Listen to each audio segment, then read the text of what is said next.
waxaan ilaahay idinka rajeynayaa ciideedan inaad caafimaad iyo barwaaqo iyo bashbash ku gaadhaan iyo baraare ballanteenu waa tii ahayd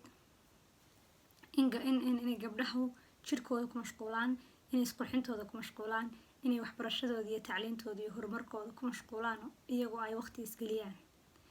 iyadu gabadh waliba iyadu inay waqti nafteeda geliso sidaa daraadeed hablihii doonayay maalintii dhaweed inuu qaabka jidhka ka sheekeynay qaababka jidhku yeeshaan hablaha aadka u jecel foomka 6 amaba inuu qaarkooda dambe ka weynaado qaarkooda sare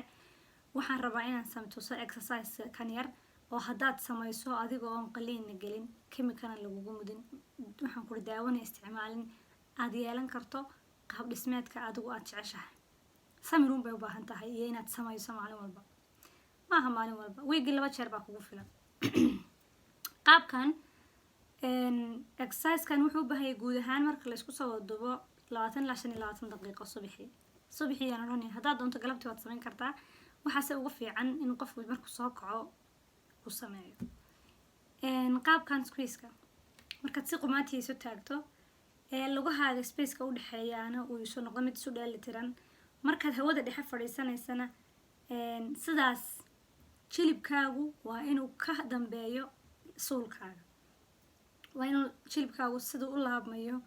halkaasi waa inaanay ka horeynin suulkaaga lugta waa inay ka dambeyso culayska iyo geejinta waa inaad ka dareento labadaada bowdo iyo barida qaabkaas waxaan sameeyaa anigu 7 jeer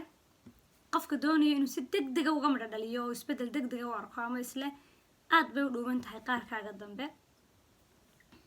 waxaad samayn kartaa 36 jeer 12 jeer baad samaynaysaa waad nasanaysaa 12 jeer 36 jeer 3 jeer oo 12 aad samaynaysaa markaas natiijo degdeg ka dhalataa qaabkaas markaad samayso aad mar walba isku daydan inaad neefsato waxaa ku xiga waad isku wada samaynaysaa yani markaad kaa dhamayso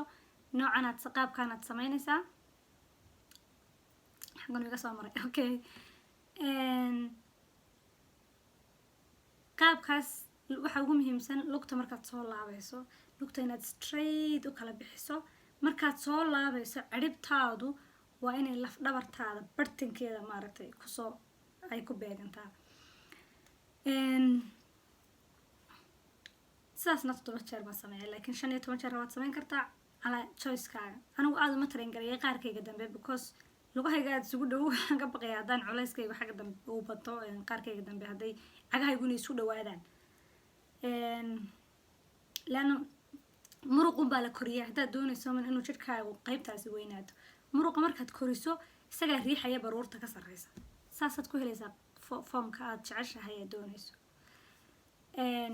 qaabkan hadda aan sameynayo waxa weeyaan labadan qaab imika aynu soo dhaafnay lugtan qofku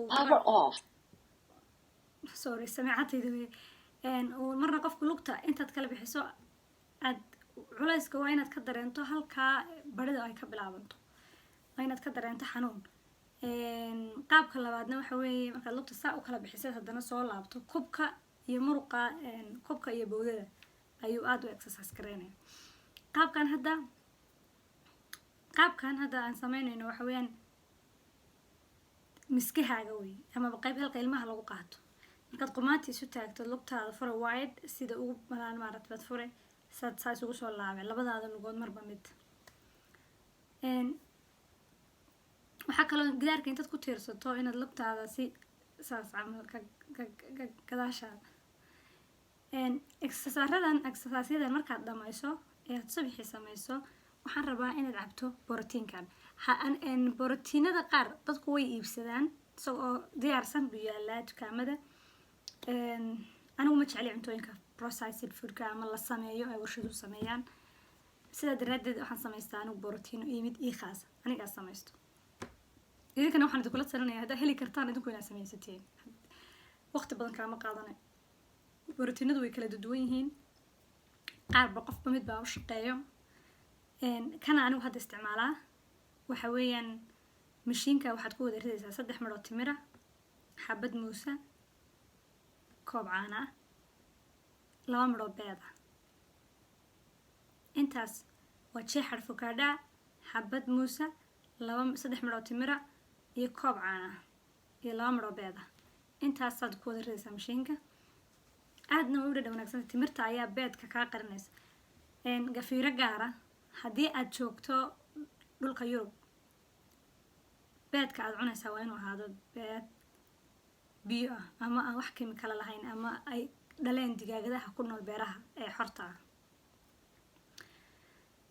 waxaa jira digaagado la xidho oo